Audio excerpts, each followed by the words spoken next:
Hallo und herzlich willkommen. Habt ihr euch je gefragt, was eigentlich nach der Auferstehung von Jesus passiert ist? Und worauf genau warten Christen heute? Genau das schauen wir uns jetzt an. Wir machen eine Reise durch die Heilsgeschichte, von Christi Himmelfahrt bis zu seiner versprochenen Wiederkunft. Okay, legen wir los. Das ist unsere Route für heute, unterteilt in 6 entscheidende Etappen. Also, fangen wir ganz am Anfang an mit der fundamentalen Wahrheit, die alles andere trägt. Der König sitzt bereits auf seinem Thron. Stellt euch das mal vor. Mit diesen Worten fängt alles an. Jesus spricht hier nicht über eine vergangene Heldentat oder irgendeine ferne Hoffnung. Nein, er beansprucht absolute Autorität im Hier und Jetzt. Das ist der Startschuss für absolut alles, was danach kommt. Und das ist super interessant. Die ersten Christen hatten ein Wort dafür. Kyrios, also Herr. Das war viel mehr als nur ein höflicher Titel. In einer Welt, in der der römische Kaiser ebenfalls als Kyrios verehrt werden wollte, war das, eine echte Kampfansage. Eine politische und geistliche Revolution in einem einzigen Wort. Und genau das erzeugt diese unglaubliche Spannung, in der Christen eigentlich bis heute leben. Theologen nennen das oft dieses „schon jetzt, aber noch nicht“. Der König regiert ja, aber wir sehen sein Reich hier auf der Erde noch nicht in seiner vollen Pracht. Wir leben quasi in der Zwischenzeit.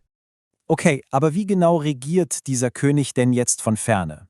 Er schickt sozusagen seine Taskforce, den Heiligen Geist, der seine Leute hier vor Ort ausrüstet und in Bewegung setzt. Wer die Apostelgeschichte liest, merkt schnell, der Heilige Geist ist der wahre Hauptdarsteller. Und das Verrückte ist, die Kirche wächst oft nicht, obwohl es Widerstand gibt, sondern wegen des Widerstands. Denkt nur mal an die Verfolgung in Jerusalem.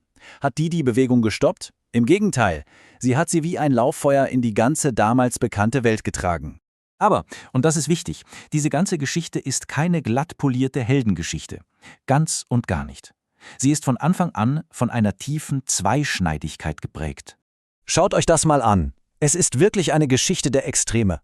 Wie in diesem Gleichnis von Jesus, wo Weizen und Unkraut nebeneinander wachsen.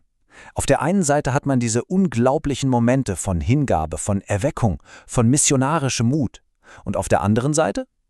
Machtmissbrauch, Gewalt und Spaltungen. Beides ist wahr. Beides ist Teil der Kirchengeschichte. Und das bringt uns zu einem absolut entscheidenden Punkt. Die Wahrheit des Evangeliums hängt nicht davon ab, wie perfekt seine Nachfolger sind. Paulus sagt das so genial.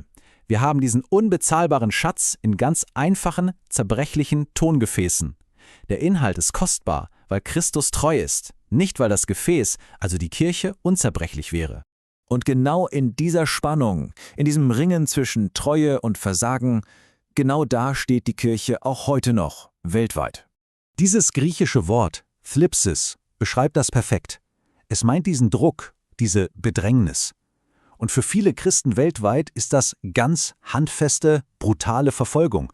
Für andere ist es vielleicht dieser subtilere, aber genauso reale, gesellschaftliche Druck, sich anzupassen. Die Bibel tut auch gar nicht überrascht darüber. Im Gegenteil, sie sagt quasi, hey, rechnet damit. Es ist eine vorhergesagte Feuerprobe, die den Glauben echt macht. Und die Antwort darauf? Nicht passives Ertragen, sondern etwas, das die Bibel Hypomonä nennt. Ein aktives, hoffnungsvolles Durchhalten im Vertrauen auf Gott. Aber dieser ganze Druck, dieses Ausharren, das ist nicht das Ende der Geschichte. Das Ganze steuert auf einen großen Höhepunkt zu, auf eine endgültige Auflösung. Und die Hoffnung, die damit verbunden ist kein diffuses Gefühl. Nein, die Bibel spricht von einem ganz konkreten, weltbewegenden Ereignis, dem persönlichen, für alle sichtbaren, glorreichen Zurückkommen von Jesus Christus selbst. Man kann über die Details streiten, aber die großen Eckpfeiler, die sind klar und unumstößlich. Sie bilden das Fundament der Hoffnung. Er kommt, er richtet gerecht, er rettet endgültig und er macht alles neu. Und was kommt danach? Wichtig, keine geisterhafte Existenz auf Wolke 7, sondern etwas ganz Greifbares, eine neue Realität, in der Gott bei den Menschen wohnt. Das Schlüsselversprechen für diese neue Welt ist die totale Wiederherstellung. Nicht nur flicken, was kaputt ist, sondern eine komplette Neuschöpfung. Siehe, ich mache alles neu. Das gilt für den ganzen Kosmos, für uns Menschen, für unsere Beziehung zu Gott. Und dazu gehört eben auch dieses Versprechen, das durch die ganze Offenbarung klingt. Siehe, ich komme bald. Das drückt diese göttliche Perspektive aus, diese Gewissheit, dass es jeden Moment soweit sein könnte. Und so endet die Bibel nicht mit einem Punkt, sondern quasi mit einem Ausrufezeichen, mit der sehnsüchtigen Antwort der Gemeinde, die durch all die Jahrhunderte hallt: Amen, ja, komm, Herr Jesus. Und diese ganze gewaltige Reise, vom Thron im Himmel bis zur versprochenen Wiederkunft, sie mündet in einer Frage an uns, an die Gemeinde heute.